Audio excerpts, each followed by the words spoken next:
namanya YouTuber. Oke. Ini saya ketemu Om Alvin Lim ya. Alvin Lim ya. Alvin Lim, ini iya. orang lagi galak nih. Ketemu juga tokoh yang suka menjerumuskan orang. Ini Om Liu. Sudah menetaskan satu varian baru. Varian baru ya. Bos, lu selama ini gue liat galak nih soal menghajar institusi yang sedikit menurut gue nggak tahu ya menurut gue benar atau enggak. Ada semacam penyimpangan hukum, benar tuh Bos? Betul. Jadi saya memfokuskan diri untuk berperang melawan oknum aparat penegak hukum sebenarnya. Luar biasa. Oknum ya. Oknumnya, bukan tidak institusi pemerintahnya. ya. Enggak. Stop. Nah ini kadang-kadang gini, orang mendefinisikan itu kan salah. Iya. Seakan-akan Om Alvin Lim menyerang sebuah institusi, tidak kan? Enggak. Nih, ini harus saya klarifikasi. Alvin Lim sedang memperjuangkan soal keadilan. Betul. Tidak menyerang sebuah institusi, tapi oknum-oknum. Sebetulnya ini harus mendapatkan penghargaan. Apalagi ada Om Lius. Om Lius ini juga sedang berjuang. Om gimana Om? Kok bisa ada Om Alvin? Ya, Ini saya gimana lihat nih? begini ya. Kondisi ini kan dirasakan oleh masyarakat seluruh Indonesia. Bahwa penegakan hukum ini slogannya itu tajam ke bawah, Tumpul ke atas. tumpul ke atas. Tapi kan Atau tumpul ke atas, tajam ke bawah. Logika kan begitu. Iya. Tumpulnya ke atas, Tumpulnya tajam ke ke atas. bawah. Gitu kan? Iya. ya kira-kira itulah. Itu yang saya lihat yang berani menyuarakan itu. Saya sih terang-terang ya, saya nggak berani loh. Begitu lihat ada Alvin Lim, wah ini sih luar biasa nih. Ini pengacara yang sebetulnya dirindukan oleh masyarakat Indonesia. Cuma tadi itu banyak yang salah tafsir. Dipikirnya Alvin Lim ini kasar, keras kepada institusi kepolisian maupun kejaksaan. Tapi kalau kita perhatikan benar-benar dengan hati yang bersih, catatan saya mesti bersih nih. Jangan ada sentimen. Belum apa-apa udah sentimen sama Alvin Lim. Nah itu nggak bagus. Lihat betul apa yang dia perjuangkan. Yang saya kaget hari ini makan nggak lancar itu. Alvin Lim keganggu, kita lagi makan, keganggu pertanyaan-pertanyaan. Kenapa kok ada apa sama Habib Rizik ya? Iya. Aduh, padahal ya itu sebetulnya saya senang betul. Kenapa? Ini orang Tionghoa, pengacara, lagi vokal menyuarakan keadilan, bisa silaturahmi sama Habib Rizik Syihab, itu luar biasa. Tapi di luar dugaan saya, kok jadi Heboh ini. heboh ya? Jadi heboh ini. Seantero jagat. Bahkan sampai luar negeri ini WA saya. Oh iya. Jadi dia bilang, Alvin, tolong Alvin jangan sampai berubah agama ya, jangan sampai jadi muslim ya, jangan. Jadi mereka penuh dengan kekhawatiran ini yang saya bingung.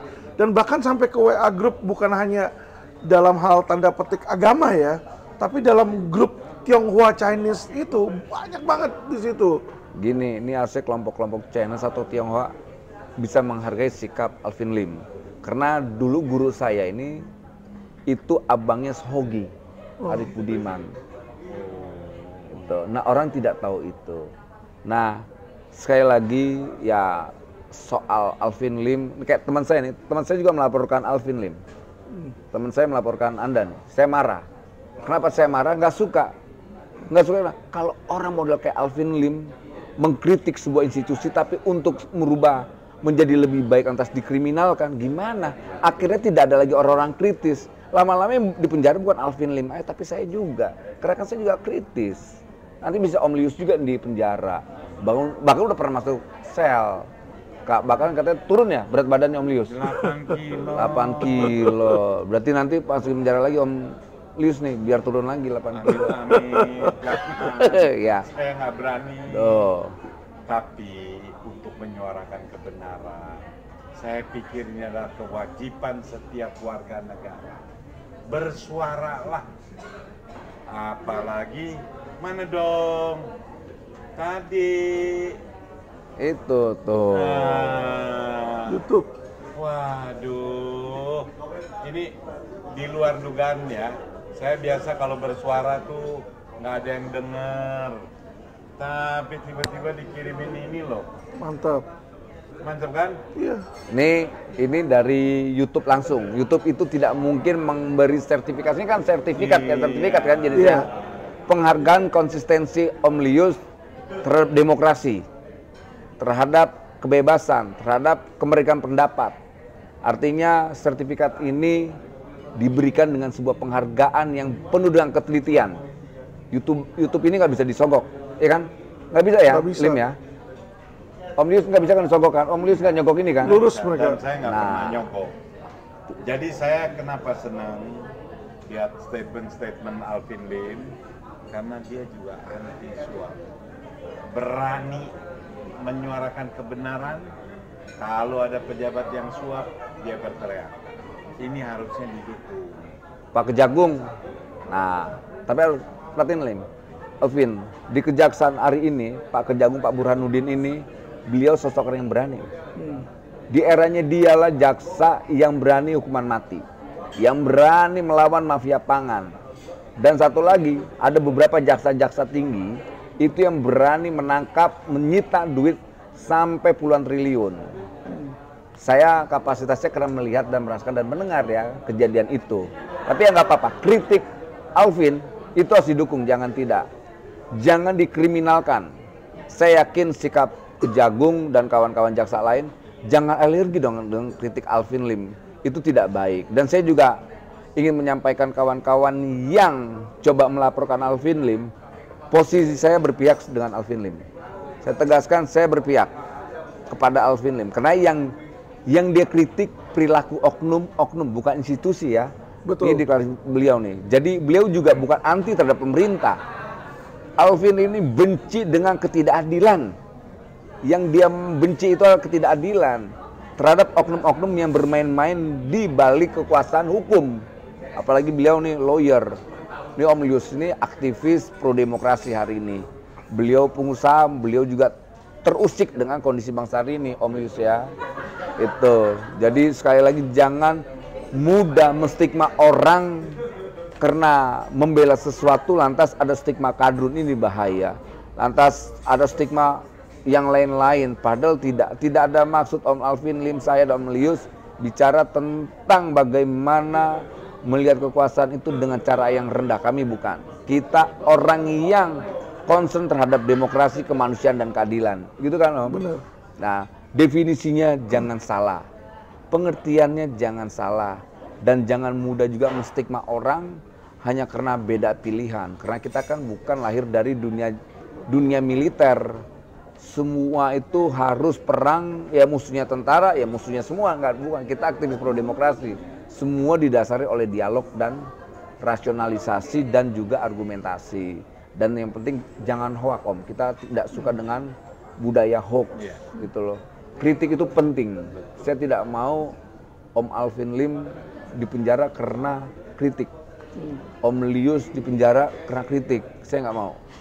Jadi kita budayakan namanya kritik itu penting, tapi didasari oleh argumentasi dan bukti, bukan hoax Om. Betul. Gitu. Terus gimana Niatnya Om? juga untuk membangun negeri, untuk kebersamaan dan kesejahterakan rakyat. Negeri ini nggak bisa dibangun oleh satu kelompok atau satu golongan. Perlu kerjasama. Persatuan itu jadi penting. Dan ini kebenaran ya. Saya beragama Buddha, Protestan, Kristen.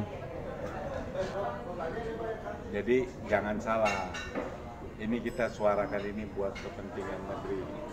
Jadi jangan teriak-teriak aja Pancasila, Pancasila. Tapi penjabaran Mas Alvin Lim silaturahmi sama Habib Rizik aja terus dibuli-buli. Nggak boleh. Ya, betul nggak? Fokus saya cuma satu gitu loh, yaitu penegakan hukum aja. Dan Memang jangan tidak kritis lagi loh, nggak mau. Ya kan kritis terus. ini hal saya nggak masalah. Bagi saya kehilangan penggemar itu it's not a big deal. Oh, Saya cuma mirisnya kenapa? Kok Serendah sempit itu, gitu. itu pemikiran dari masyarakat. Jadi saya tuh sedih sama mereka. Sebenarnya yang saya sedihkan bukan diri saya, Om, bukan. Mereka ya. Saya nggak masalah gitu loh. Ada yang suka saya atau nggak suka saya tahu harga diri saya, Tuhan tahu saya. Amin. Tetapi ya kan saya melihat bagaimana kok sempitnya masyarakat, bagaimana makanya dengan inilah mereka mudah sekali dihasut, itu yang saya lihat. Dibilang kadrun lah nanti, dibilang, jadi mereka dipecah belah dengan hal seperti itu. Ini yang membuat saya membuat saya miris sebenarnya.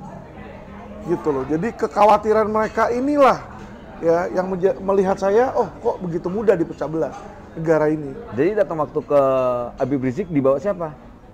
Sama Bang Lius. Oh, jadi ini aktornya. Satu hal, kekhawatiran yang teman-teman Alvin Lim itu bahwa jangan pindah agama. Saya kenal Habib Rizik lama, tidak pernah satu kali pun saya disuruh pindah agama, nggak ada. Nah. Jadi jangan pernah takut, karena saya tahu orang Islam juga sangat baik.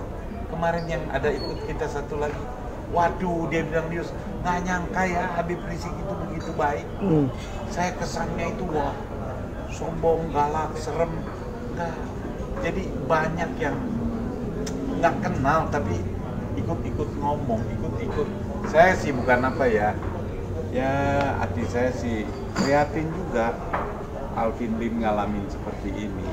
Ini di luar dugaan saya, tapi ya saya rasa sabarlah. Bung Alvin, hal ini pernah saya rasakan juga. Kita berbuat baik, kalau kata orang Mandarin itu Hauden Nancuo. Orang baik itu susah. Jadi mau berbuat baik itu susah. Kita kan lihat suasana negara lagi begini, kita mau mempersatukan, kita mau dialog, silaturahmi, itu yang harus didorong untuk Indonesia ke depan. Ya. Dialog itu Ini pintu. juga sama saya dulu debat di ribut. Ini Anton Medan, saya lawan Ahok, tapi kita bisa kongko, bisa diskusi. Ini yang harus dikembangkan untuk Indonesia ke depan. Dialog itu penting. Dialog itu bentuk adab dari sebuah komunikasi. Lantas kemudian Alvin sedang memperjuangkan soal keadilan. Tugas-tugas kebangsaan ini harus dihargai. Tugas-tugas kebangsaan. Gitu. Ini penting sekali saya sampaikan. Setiap orang kan punya tugas sejarahnya masing-masing. Nah kita semua ini kan punya tanggung jawab. Jadi Bung Alvin Lim ini selamat datang di rimba demokrasi. Bukan dalam demokrasi tapi rimba. Karena ini dalam hutan gelap nih. Kalau Om Alvin salah pilihan politik, ya tahu kan, negara ini ada sistem dan ada orang-orang yang buas di dalamnya. Iya. Kalau salah kita akan dipenjarakan, diteror, diintimidasi dan sebagainya. Kalau saya kan udah kebal ya dengan hal itu. Iya. Itu semoga nanti Om Alvin Lim ini bisa lebih kebal dari saya dan lebih kebal dari Om Lius. Beliau juga pernah merasakan semua itu. Kalau saya lengkap lah sejarah saya. Belum pernah kan dibilang komunis kan? Belum. Belum pernah dibilang teroris kan? Belum sih. Saya sudah lengkap. Lawan Orde Baru saya dikomunisin. Nah sekarang ngebela kekuasaan, pendukung Jokowi diterorisin ya. Ya Om Lius. Saya orang Kristen nih. Lucu ya. Iya, saya orang Kristen. Makanya saya cuma tapi gini. Resiko anak-anak Tuhan dalam memikul salibnya. Ya kan? Saya sangat setuju. Itu. Jadi jangan pernah khawatir. Kita tidak tahu Tuhan telah memakai kita nggak tahu. Begitu juga Om Lius. Kita tidak tahu Buddha sedang memakai Om Lius. Karena Om Lius berinteraksi dengan Habib Rizik, tidak pernah yang namanya Om Lius diajak menjadi orang Islam. Artinya bentuk penghormatan Habib Rizik terhadap apa? Betul. Agamanya Om Lius. Betul. Ya kan Om Lius? Keren. Gitu. Nah, kayak hal-hal kayak begini harus terus kita komunikasikan. Betul. Tidak bisa tidak. Makanya ini penghormatan saya bisa diskusi kita bertiga. Ya. Ada Om Lius, ada Alvin. Semoga ya dialog kita hari ini berguna gitu untuk Dan berkesinambungan. berkesinambungan. Jangan berhenti. Oh. Betul. Terus isu-isu kebangsaan yang akan kita bahas. Itu. Bukan slogan ya. Bukan. Bos, lihat nih, ini Buddha. Lihat casingnya aja, lihat casingnya nih. Ceknos abis bos. Tapi Indonesianya demokrasi Pancasila dia praktekin. Jadi Pancasila bukan aku Pancasila tapi kadrun-kadrunin orang. Padahal kadrun-kadrunin orang itu ada pasal berapa di Pancasila? Ada yang ketiga ya? Persatuan Indonesia. Kalau kita menstigma orang kadrun berarti apa? Kita tidak Pancasilais. Iya. Benar. Jelek. Itu. Nah, ini sudah menjalankan namanya Pancasila. Jadi jangan slogan. Om Alvin juga nih, seorang channel bicara tentang keadilan. Dia buka tuh bobrok-bobrok para oknum-oknum yang suka menjual belikan keadilan. Gitu Om ya. Betul. Karena dia aktor, dia lawyer loh. Dia lawyer. Saya langsung teringat dengan Sohogi. Ingat, orang-orang model kayak begini, ketika sudah berjuang, dia tidak akan pernah lari dari apa yang dia perjuangkan. Sama kayak saya lah, Om Lius juga, nggak akan pernah lari. Memang kita sudah tahu resikonya kan, Betul. penjara dan kematian. Gitu, ya kan Om? Iya. Om siap di penjara? Ya gitulah. Gitu. Nah, Om Lim juga, Om Alvin, gitu. Ayo dong Om Alvin, apalagi kira-kira nih kritik Om Alvin nih terhadap apa institusi hukum kita yang gimana sih? Gua nggak ngerti nih. Institusi hukum Indonesia itu udah sangat berantakan, Pak. Berantakan. Ini yang saya lihat, makanya kenapa saya sampai teriak di situ. Karena kalau saya nggak teriak, saya yakin nggak ada lagi orang lain yang akan teriak Tuh, Pak Kejaksaan. di situ. Ini para jaksa dan Kejaksaan Agung, lihat nih, dia tidak punya niat untuk merusak kejaksaan. Justru niatnya pembenahan Pak, kan, perbaikan kan. Orang manapun, apalagi cuma seorang Alvin Lim, nggak akan bisa merusak institusi ini. Jauh, Saya kasih tahu. betul. Ini uang, misalnya kita ada punya uang 100.000, kita mau taruh di got tetap nilai 100.000, mau taruh di sampah tetap 100.000. Jadi lingkungan luar itu tidak menentukan berapa nilai dia. Nilai Kejaksaan Agung tidak ditentukan oleh perkataan Alvin Lim. Betul. Tetapi apa yang dilakukan oleh oknum-oknumnya ini yang menentukan. Kalau oknumnya itu, kalau isinya adalah orang-orang baik, jaksa-jaksa baik, saya bilang nggak baik pun nggak akan ada yang percaya, Mas. Ini loh maksud saya. Tapi gini, saya masih punya keyakinan kejaksaan dipimpin Pak Burhan ini luar biasa. Memang ya namanya dalam keluarga kan nggak mungkin bisa terkontrol semua. Tapi saya yakin Pak Burhanuddin ini sebagai pimpinan di kejaksaan, beliau mudah diajak dialog. Laporkan aja. Saya yakin tuh orang dipecat kok, dicopot, Di dipindahin. dalam video saya, Pak, saya selalu berikan bukti surat. Bukti surat. Jadi ketika saya bilang ada oknum Kejaksaan Agung bermain, saya berikan bukti P19. Wih, Jadi ada P19 surat dari Jampidum kepada Dir Tipitexus. Jadi di situ dibikin sebuah petunjuk supaya ini kasus nggak bisa jalan alias mandek. tuh. Itu saya bongkar, Pak. Lihat tuh, dibongkar tuh. Ketika saya bongkar, saya informasikan yang mestinya kan informasi saya diambil keterangannya, dibenahi dong. Betul. Ini tidak. Justru dia tanya sama saya, kamu dapat ini dari mana? Dia mau ajar. Ngawur kan? Ngawur. Masa ditanyain? Masa whistleblower Harusnya yang mau ditindak. dihajar? Oh. Nanti berikutnya orang itu nggak akan Akhirnya berani takut bongkar dong lagi ngadu. dong di dalam. Iya. Dia mau tahu di dalam kejaksaan siapa yang kasih saya itu. Nih, jaksa-jaksa, ini maksudnya. maksudnya itu. Iya kan? Nah, biasanya ngotot-ngotot ini jaksa-jaksa yang nakal, oknum-oknum yang nakal. Ingat loh, Pak Burhanuddin itu jaksa agung yang punya tingkat kenekatannya luar biasa. Ini saya ini pengagumnya, dan saya lihat jaksa-jaksa di dalam kejaksaan itu banyak orang baik. Orang baik banyak. Kita masih berharap di institusi kejaksaan ini. Tapi Om Lim, sekali lagi, kiranya mau nggak Om Lim kasih nama-nama yang orang-orang kurang ajar itu ke kejaksaan? Oh, saya nggak Kejagung. masalah. Tuh, dia Saya nggak takut berikan, tuh. bahkan bukti Diberikan. rekamannya, bukti videonya ada kok. Tuh, Pak Kejagung, Pak Burhan. Jenderal-jenderal mana Nih. yang main duit situ semua ada Tuh. buktinya kok. Mafianya mafia apa aja tuh Om?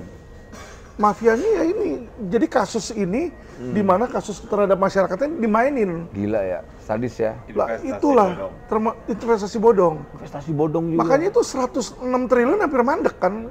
Edi Surya udah jadi sempat investasi lepas. bodong ini yang main ada oknum polisi. Ada oknum polisi, ada oknum penegak hukum, jaksa. penegak hukum ya. Iya. Penegak hukum lah ya, kita ngomong Penegak penegak hukum hukum, lah ya. iya. Karena nanti kalau kita bilang oknum kepolisian, polisinya marah sama Polisinya kita. marah.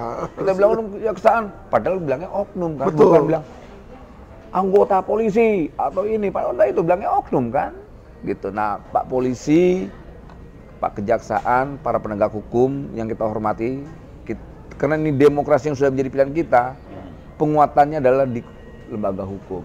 Kalau lembaga hukumnya lemah ya yang kuat gangster kayak kemarin ya kan. Itu. Artinya apa? Gangster-gangster ini akan menguasai institusi hukum kita dan ini bahaya buat demokrasi. Saya Bukan nggak kita melawan tidak pejabat mau. tertentu, Pak. Saya nggak melawan pejabat tertentu, saya nggak membelain politik-politik tertentu. Yang saya mau hanya agar Indonesia hukum itu berjalan sesuai dengan undang-undang. Karena saat ini hukum itu berjalan sesuai dengan yang punya uang. Itu yang saya lihat dan kenyataan. Nah inilah makanya saya teriak, saya cuma mau ini berubah. Dan kalau hukumannya yang punya duit, akhirnya dong. jadilah kayak si Krisni. Dia yang digebukin, dia yang masuk penjara. Gila ya. Kan Ada lucu. perempuan namanya Krisni itu korban KDRT. Beliau menjadi korban KDRT, seharusnya penegak hukum melindungi beliau, malah pelakunya yang dilindungi. Gitu kira-kira ya. Iya. Kacau, Pak Polisi. Ini kacau nih Pak. Gimana nih? Nah disinilah Pak hati nurani saya berbicara. Kenapa? Ketika saya disumpah sebagai advokat, saya sumpahnya ke Tuhan loh. Betul. Saya bersumpah sama Tuhan itu menegakkan keadilan.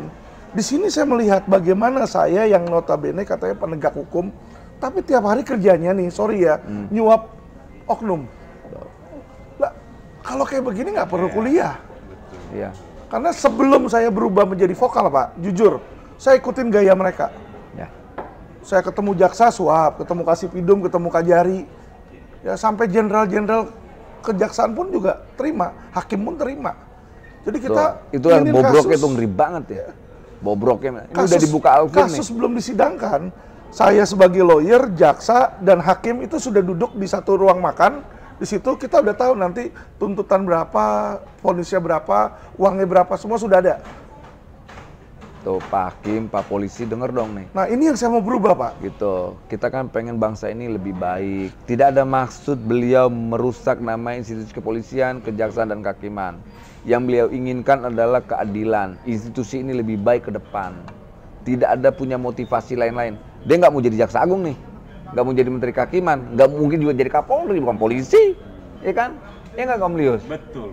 Jadi motivasi dan 77 tujuannya. tahun Indonesia merdeka harus berubah. Wah, 77 tahun. Momentumnya saya lihat sekarang karena banyak orang-orang yang masih berani bersuara walaupun kondisinya udah parah. Ini saya lihat tanda-tanda baik. Ada yang masih bersuara. Kita bisa lihat ya. Siapa sih? Coba. Simanjuntak. Cuma juta. Komarudin Simanjuntak. Oh, itu juga kalau bukan beliau yang keke urusan Brigadir Ferdy Sambo. Yosua, Nggak kebongkar. bongkar. Jadi orang-orang yang Itu pun dibenci dia. Kamarudin dibenci, dibully. Dilaporin polisi juga, dilaporin kan? ke polisi, dibilang kadrun, dibilang apa. ini yang harus kita Kok mudah sekali bangsa ini ketika ada orang berjuang soal keadilan langsung Ya, stigma. Itu. Ini nggak baik. Jangan. Lihat endingnya, lihat maksudnya. Kalau maksudnya meres, maksudnya ngambil Nah, jabatannya, itu maksudnya boleh kita minta proyek, bully. baru dibully. Tapi kalau maksudnya untuk keadilan, masa harus dibully sih? Ya. Enggak, ini kan nggak fair. Betul sekali. Itu. Ada apa lagi Om Lius? Ya, oke, saya terima kasih. Dan ini bukan yang terakhir. Ini kita nanti akan ada berseri. Saya ada pesan kepada masyarakat ya. Jadi gini ya, teman-teman masyarakat ya. Indonesia ini milik kita bersama. Tapi saya melihat ya, yang merasa memiliki Indonesia ini nggak banyak. Saya merasa memiliki, Bang Ebenezer merasa memiliki, Lius merasa memiliki. Banyak orang lain merasa tidak memiliki. Dia nggak peduli kalau Indonesia ini dieksploitasi, dijajah oleh oknum-oknum aparat. Jadi seperti yang Soekarno bilang, perjuangan kita ini sekarang bukan Lebih melawan berat. penjajah asing, melawan Bangsa oknum-oknum sendiri. sendiri, bangsa sendiri. Lihat Dan mereka- nasionalisnya nih, lihat nih. Mereka nggak peduli kalau contoh investasi bodong 106 triliun. Gila ya. Bapak tahu nggak 106 triliun itu tidak ada di Indonesia, dibawa kabur ke luar negeri. Siapa yang peduli? Nggak peduli. Yang penting oknum aparat A nanti ya yang penting lu bagi gue ya. Nanti ini udah nggak masuk dalam dakwaan nggak apa-apa asetnya, udah kong kali kong. Ini yang saya nggak mau. Kalau disita di Indonesia diberikan lagi ke para korban, masyarakat kita akan makmur. Karena kenapa? Ketika masyarakat kita kerugian dapat balik, dia akan spending. Oh. Ini devisa ini keluar loh Pak. Saya juga pernah tuh laporan soal tante saya kandung nih, tante saya kandung. Saya laporin ke Polda nih, Pak Kapolri, saya pernah laporin ke Polda soal tante saya seperti kayak hipnotis ya, kalau ditelepon, lantas nyetor uang tuh namanya apa tuh? Kejahatan apa tuh? Penipuan lah sebenarnya. Penipuan gitu. Saya laporin, padahal orangnya sudah kita tracking ada di Bali, tapi nggak ditindak. Nah, itu dia. Kacau, saya juga nggak ngerti. Padahal yang laporin saya nih, saya bawa tuh ke Polda langsung. Jadi, dalam hari yang sama masih dalam proses transaksi. Itu. Jadi sebenarnya saya nggak nyalain kepolisiannya Pak. Saya teriak ini kenapa? Ya kan, kenapa saya teriak? Saya ibarat seorang tamu. Saya datang ke rumah polisian misalnya, Polri. Saya lihat di ruang tamunya ada bangkai tikus mati. Ya tentu saya ngomong dong sama yang punya rumah. Niat yang punya baik. rumah Kapolri, situ ada yang bau, ada bangkai tuh. Tolong dong dibersihkan. Kita ngomong kasih kritik nih. Ya kan? Nanti tapi sama mereka bangkai tikusnya itu nggak dibuang keluar rumah Pak. Ditaruh, masukin dalam dapur. Nanti kita pakai ruang WC-nya dia, ada bangkai lagi. Diambil lagi, ditaruh ke ruang keluarga. Jadi kotoran itu nggak pernah keluar dari institusi. Muter di situ. Ini yang jadi masalah. Jadi makanya disinilah kenapa saya teriak, supaya ada perubahan Pak. Itu aja. Ya. Kalau dia berubah lebih baik, yang diuntungkan ini kepolisian dan kejaksaan, bukan Alvin Lim. Dan masyarakat Indonesia. Dan masyarakat. Mereka menginginkan keadilan ya kan. Iya. Kita cuma pengen itu karena saya sudah 2 kali menjadi korban kriminalisasi. 2 kali loh. Di situ. Ini nih mau yang ketiga nih sekarang. Kan lucu kalau kayak begitu kan. Saya akan berpihak terhadap Alvin Lim dalam hal ini. Karena kita diskusi tadi dan saya mendengar tidak ada motif lain selain persoalan mencari rasa keadilan, ingin pembenahan di institusi penegak hukum kita. Betul. Tidak ada motivasi lain.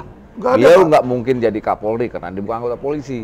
Kedua, dia nggak mungkin juga menjadi Menteri Kehakiman karena dia bukan dari unsur partai. Bukan. Dia juga nggak mungkin kejaksaan karena kejaksaan dalam undang-undang kejaksaan harus jaksa karir. Betul. Nggak dapat semua nih tiga-tiganya nih. Betul. Yang dia mau cuma satu, keadilan untuk rakyat itu harus ada dan hadir, dan negara harus hadir dalam penegakan hukum. Itu Betul. Biar Indonesia maju Pak. Tuh. Itu Pak aja. Presiden, Pak Kejagung, Pak Kapolri, dengar dong. Maksud tujuannya tidak ada untuk namanya mendiskreditkan atau meng-underestimate ya kan, tidak ada untuk merendahkan. Ini semua dilandasi oleh motivasi baik, yaitu apa? Pembenahan. Karena dia melihat banyak kotoran-kotoran yang harus dibuang. Tidak lebih dari itu. Tuh, gitu ya. Benar. Gitu Terima tuh. kasih. Saksikan. Jangan lupa share, komen, subscribe. Supaya ini tiga-tiganya. Pejuang-pejuang. Karena dengan ini semangat berjuang kita ini makin tinggi. Nggak bayar, cuma manfaat. Iya. Terima kasih. Terima kasih.